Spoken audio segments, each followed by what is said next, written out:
So hello, what's up mga ka-J-Vlog? Welcome ulit sa panibagong video, and for today's video, another phone comparison na naman po ang ating itatakel, and this time, Android versus iPhone. Samsung Galaxy S21 Ultra versus the base model na iPhone 13.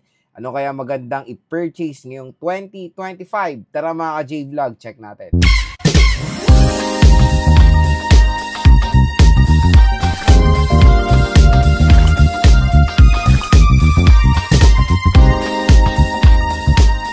So yan, very interesting ang ating phone comparison dahil i-compare natin Android and iPhone. I know, itong dalang smartphone na to ay sobrang benta sa Green Hills, lalo na ang S21 Ultra, mga J-Vlog. And very limited lang tayo nakakita ng stocks ng S21 Ultra. And yung iPhone 13 noong December ay sobrang fast moving din.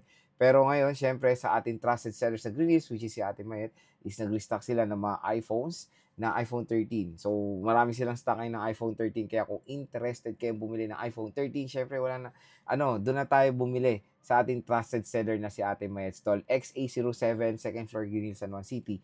So, kung interested kayo, mag-PM na kayo. Yung Facebook page nila ay nasa description box po mga J-Vlog. Sabihin nyo lang napanood nyo sa vlog, bibigyan pa kayo ng matic discount ng shop na yan. Okay, so usapang presyo tayo. So, I know, ang pinaka-perfect i-compare sa S21 Ultra is yung top of the line ng iPhone 13 series, which is iPhone 13 Pro Max na. Stay tuned, gagawa rin tayo ng phone comparison about dyan. Dito muna tayo. Yun nga pala, ang 2021 flagship smartphone ni Samsung is this, the S21 Ultra. And the 2021 flagship smartphone ni iPhone is the iPhone 13 series. Kaya sila po yung magka-batch. Sila talaga yung perfect na i-compare. Nag-decide ako i-compare yung 13 at yung S21 Ultra.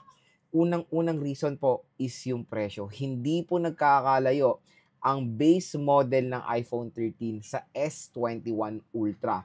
At ang malupit doon, mas mahal pa po ang pre-love unit ng iPhone 13 compare sa top of the line na S21 series. At yun nga pala, ang magandang balita sa iPhone 13 ay pwede pa po tayo makabili ng brand new niyan. Still, we can purchase brand new na iPhone 13, pero the 13 Pro and 13 Pro Max is phase out na po yan. Wala na po tayo makikita brand new. Ganon din sa S21 series, wala na po tayo makikita brand new ng S21, S21 Plus, and S21 Ultra. Kaya yon, ganon talaga kabenta ang base model ng mga iPhone, especially the 13, kasi meron pa rin po niyang brand new even sa mga malls, mga J-Vlog. I think ang presyo ng 128 na brand new is nasa 32,000 pesos. Pero to usapang presyo na tayo ng pre-love. iPhone 13 pre-love 128GB, makakuha kay Ate Mayet niyan ng 21,000 pesos lang. So grabe, sobrang mura na lang po ng iPhone 13, 21 to 22,000 pesos for the 128GB. 256 is 24,000 pesos. Ang S21 Ultra 256GB is makakuha ka niyan for as low as 17 to 18,000 pesos. So, 80 to 19,000 pesos. So, ganyan yung range ng S21 Ultra. As you can see, 256 ay sobrang mura compare sa iPhone 13 na base model. Ano yan partida yan. Kung i-compare mo naman yung pinaka-top of the line ng iPhone 13 series, which is iPhone 13 Pro Max, ang range ng presyo niyan is 30 to 34,000 pesos. So, usapang top of the line, S21 Ultra and 13 Pro Max, sobrang layo po ng presyo nila ng mga pre-love units. So, ganyan po, or yan po yung nagpapatunay na sobrang tagal ng depreciation value ng iPhones compare sa mga Androids. To be honest, sobrang bilis bumagsak ng presyo ng mga Androids compare sa mga iOS devices. So, yan din yung magandang kumbaga na reason kung bakit maganda bumili ng iPhones, dahil mabebenta nyo pa sila ng medyo mas mahal in the long run compare pag bumili kayo ng mga Android smartphone na super duper expensive. Take for example the Flip 6 and the Fold 6. Sobrang mura na lang ngayon yan sa Green Hills, especially yung mga brand new, meron mga Hong Kong, di ba? 50K for the 512, pero ang SRP 70 plus, di ba? Ganun kalayo yung difference nila mga J-Vlog. So, yon. Kaya nag-decide ako i-compare itong dalawang smartphone na to dahil sobrang hindi sila nagkakalayo ng presyo. Ano na natin to? Kasi doon sa isa nating shop, si Ate Malin, na nire-recommend is 18.5 ang kanilang S21 Ultra.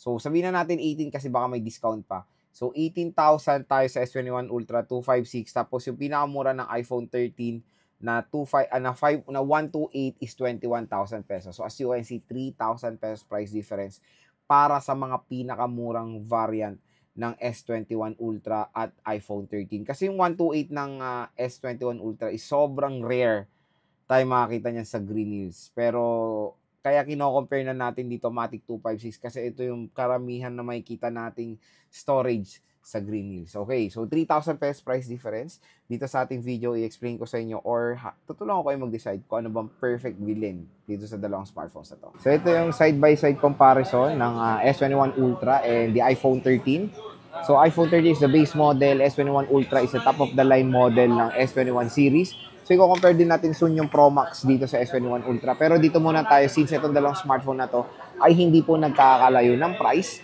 Kaya perfect sila i-compare sa isa't isa. So, itong si S21 Ultra ay 18,500. Tama? Tapos, itong si iPhone 13 is around 21 to 22,000 pesos. So, kung makikita nyo is di sila nagkakalayo ng presyo. Kaya napaganda nilang i-compare sa isa't isa. Both naman ng smartphone na to ay naka-glass back cover. Pero matte po ang Samsung Galaxy S21 Ultra. Mas premium look or premium feel sa atin ng S21 Ultra. Tingnan nyo naman sa camera. Sobrang layo of course ng difference sila when it comes sa camera. Ayan. So, lasing tong cellphone ko. Ayan. So, dito tingnan nyo yung quad rear camera tayo sa S21 Ultra. Syempre, ang pambato ng S21 Ultra dito is the 100 times zoom. Nawala tayo dyan sa iPhone 13. Ang pambato naman ng iPhone 13 is the cinematic mode. So, meron siyang dual rear camera setup sa iPhone 13 main tsaka Ultra. Na meron din tayo dito ultra wide, telephoto dito, at meron tayong main camera. So, itong si S21 Ultra, kaya mag-shoot niya ng 8K video recording. Sa iPhone 13 is 4K. When it comes sa size, syempre sobrang layo mga ka-J-Vlog. Mas malaki di hamak ang Samsung Galaxy S21 Ultra. Sa right side is, meron tayong power button pareho and yung volume rocker. Sa taas naman is wala tayong makikita. Left side, marami tayong ganap sa iPhone 13. Meron tayong ring and silent toggle and yung volume rocker. Sa baba naman ng smartphone is, nandito yung lightning port sa 13, USB Type-C sa Ultra, S21 Ultra. Both nandito naman yung kanilang speaker grills at microphone. Siyempre, dito na tayo sobrang magkakalayo sa display. Tignan nyo naman ang display. Sobrang layo ng difference, di ba? So, super, ano yan? Dynamic AMOLED 2X display versus Super Retina XDR OLED. So, OLED sa 13, AMOLED po sa S21 Ultra. So, si S21 Ultra ay 120Hz. Si iPhone 13 ay 60Hz refresh rate. So, ayan yung kanilang comparison. Napakalayo ng difference when it comes sa screen size. Almost 7 inches na ang Samsung Galaxy S21 Ultra compared sa iPhone 13 na 6.1 inches. Siyempre, yung punch hole. Napakaliit lang dito sa S21 Ultra. Sa iPhone 13, siyempre, ito po yung pinaliit na nga nila yan eh. Yung notch display nila. Siyempre, explore natin both yung camera. Sa camera naman, ayan, siyempre maraming ganap tayo sa S21 Ultra. Pero mas wider ang ultra-wide camera ng iPhone 13 sa S21 Ultra. Sa S21 Ultra kasi is 0.6, mas wider ng konti ang iPhone 13 na merong 0.5. Pero mas lamang si si S21 Ultra ng zooming. Kasi meron siyang 3 times optical zoom na wala tayo sa iPhone 13. Meron tayong 10 times digital zoom hanggang 100 times. Sa iPhone 13, hanggang 5 times lang ang zooming niyan. So, syempre, sobrang layo ng difference nila when it comes to zoom. Sa video, again, 8K video res versus 4K video res tayo sa iPhone 13. Marami tayong ganap sa S21 Ultra ng mga features. Syempre, ito yung pambato ng iPhone 13 is yung cinematic mode. Ayan. Front camera, try natin mag-take ng photo. So, next sa mga J-Vlog, pag-usapan natin yung mga advantages sila sa isa't isa. Una muna tayo sa screen perspective. So, syempre, matic na matic. Clear winner ang Samsung Galaxy S21 Ultra. 6.8 inches. So, dynamic AMOLED 2X display. Beyond 1080p resolution. So, mataas yung resolution niya. 120Hz screen refresh rate. Punch hole pa at curve display. iPhone 13, very basic. Flat display, notch. 60Hz refresh rate, 6.1 inches. Ang pinakamaganda lang sa iPhone 13 to be honest is a Super Retina XDR OLED display. So OLED versus Dynamic AMOLED. So syempre, I'll prefer the Dynamic AMOLED all the way kasi 2x yan. Dynamic AMOLED 2x display. Sobrang ganda ng display ng S21 Ultra. Ang laki. Pero meron din naman tayo tatapat sa iPhone 13 na base model ng S21, yung S21 and S21 Plus. Pero when it comes to sa dalawang smartphone natin, compare natin sila kasi yung presyo nila hindi nagkakalayo. Ipe-prefer ko in the long run ang display ng Samsung. Next sa chipset. So sa chipset, lahat naman ay pareho namang smartphone ay merong powerful chipset. Pero yung iba kasi nire-recommend or mas pini-prefer ang Snapdragon chipset compare sa Exynos chipset. So si S21 Ultra ay merong Exynos 2100 for the international release. For US and China, Snapdragon 888. So syempre yan yung napaka-solid na chipset din before the Snapdragon 888. Kaya yung iba, yan yung kinukonsider. Pero again, very rare lang yan o sobrang bihira lang yan sa Green Hills. Karamihan na makikita natin is international release or the Exynos chipset. Pero don't worry, the Exynos chipset is very snappy naman. Maganda rin naman yan. For gaming, natayran din natin yung chipset na yan ilang beses na smooth naman so far lahat ng mga games. Tapos dito sa iPhone 13, of course, the very, very optimized sa chipset nila, the Apple A15 Bionic chip. So super duper powerful ng chipset na yan. For me, chipset, I'll go for the iPhone 13. Mas optimized ang chipset.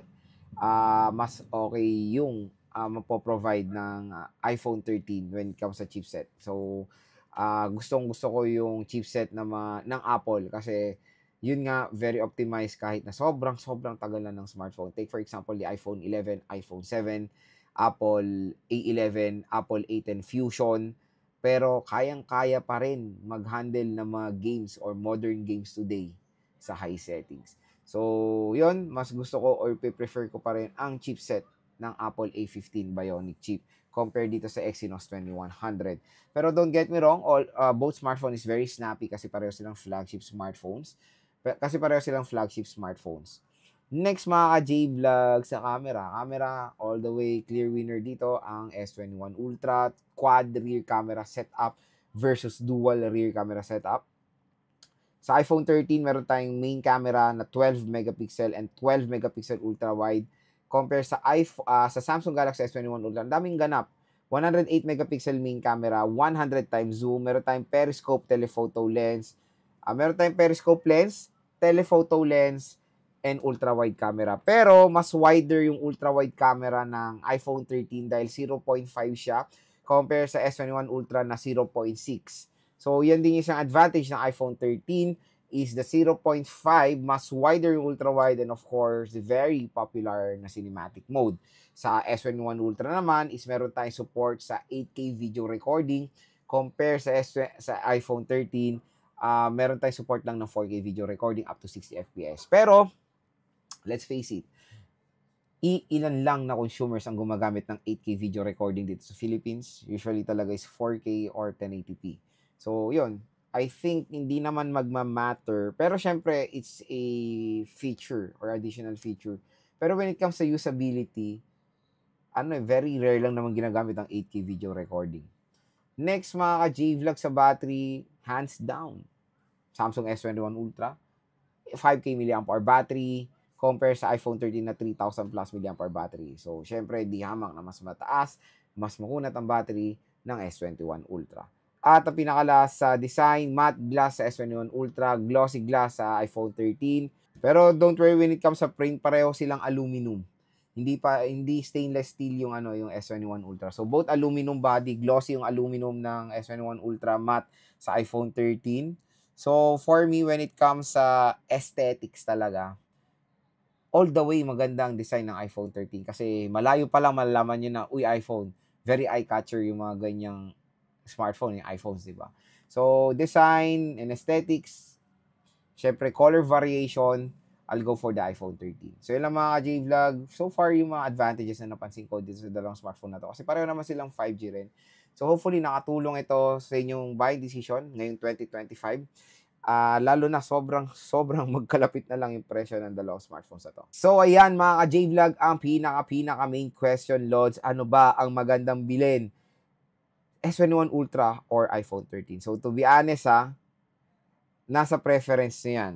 Kung Android user kayo na mag-shift sa iOS, unang-unang i-expect nyo, battery. So, wag nyo i-compare yung Android sa iPhone when it comes sa battery dahil maninibago talaga kayo, legit. Mas makuna talaga ang battery ng Android compare sa iOS. Pero, when it comes sa interface, mas may enjoy nyo ang user interface ng iOS. Very user-friendly, very optimized ang chipset, very optimized ang OS. Yan talaga yung nilalaban ni Apple when it comes sa iPhones. Yung kanilang napaka-solid na optimization ng OS nila yung chipset. Kahit na sobrang tagal na ng iPhone nyo, is very snappy pa rin siya, kumbaga. Ganon din naman sa S21 Ultra or sa Samsung. One UI for me is the second best Android OS. Kasi syempre una dyan is Google yung stock Google, di ba? Susunod sa akin na for me na the best OS is One UI. Unang-una dyan ang gusto ko dyan is sa Samsung Knox. I know very secured ang Apple.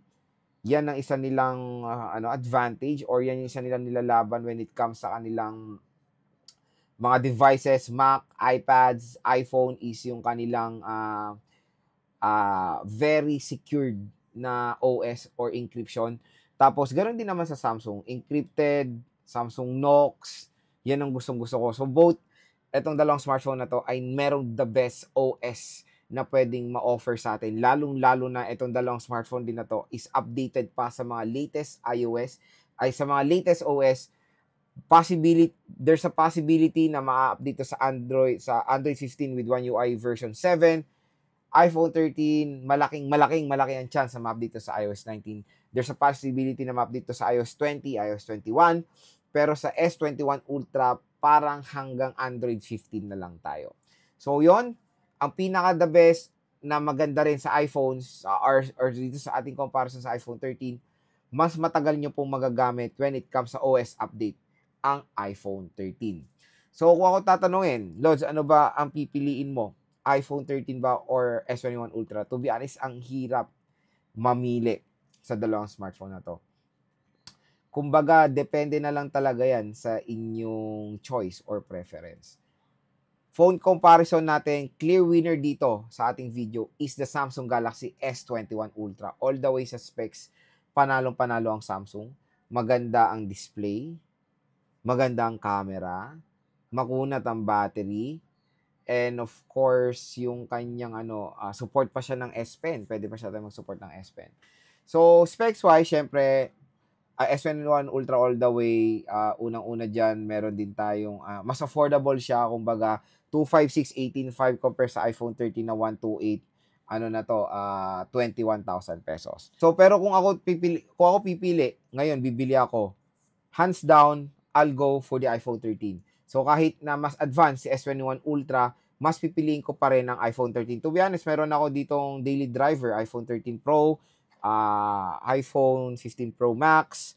Meron akong S22 Ultra, hindi ko ginagamit. Fold 3, hindi ko siya masyadong ginagamit. To be honest, yun nga, ang daily mga driver ko is iPhones. Meron akong mga Androids, pero parang silang mga backup ko when it comes sa, multimedia. Kasi mas matagal yung battery nila.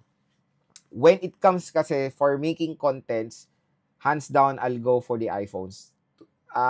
Maniwala kayo, trinay kong gamitin pang vlog ang S22 Ultra and Flip 5. Hindi ko talaga nagustuhan yung quality kahit na nakaset na siya sa 4K. Dito kasi sa iPhones, nakaset lang to sa 1080p, solid yung quality. Hindi ko alam nga bakit ganun, na kahit anong i-compare ko sa mga Samsung or other Androids sa iPhone, when it comes sa video camera pinag-uusapan, hands down, ang ganda sa iPhone. Camera, syempre all the way tayo sa Samsung. Ang lalaban kasi ni Samsung sa camera is yung very vibrant, very colorful, very sharp na mga photos na mapoprovide ng smartphone na to. So, camera performance or camera quality or photo quality, I'll go for the Samsung. Video quality, I'll go for the iPhones. I'll go for the iPhone 13. So, yan mga ka-J-Vlog. Hopefully, nakatulong ito sa inyong buying decision. Again, kung specs ang habol nyo, mas may enjoy nyo yung sa Samsung S21 Ultra. Pero kung content creator kayo, mas may enjoy nyo yung iPhone 13, lalo na yung camera.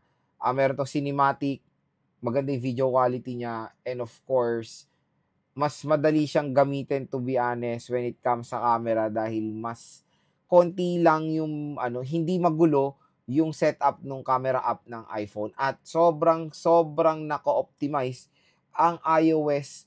Sobrang nako-optimize yung camera niya sa iOS. So, ayun partida 12 megapixel main lang ang 13, 108 megapixel ang S21. Pero tingnan nyo naman when it comes sa photo quality, sobrang linaw din ng iPhone 13. Again, hindi lang po nagbabase yan sa taas ng megapixel ng camera. Kung maganda ang OS support, kung maganda ang camera software optimization, doon sa maliit na megapixel ng camera, ay makakapagbigay pa rin yan ng outstanding photos. So yun mga ka-J-Vlog, kung interested kayo sa dalawang smartphone na to, yung shop na mga pwede kayo maka-purchase nito nasa description box. Click nyo na yan, sabihin nyo lang napanood nyo sa vlog. Automatic yan, bibigyan kayong discount. Sana nakatulong itong phone comparison ko sa inyo kung nagde-decide kayo between the S21 Ultra and the iPhone 13.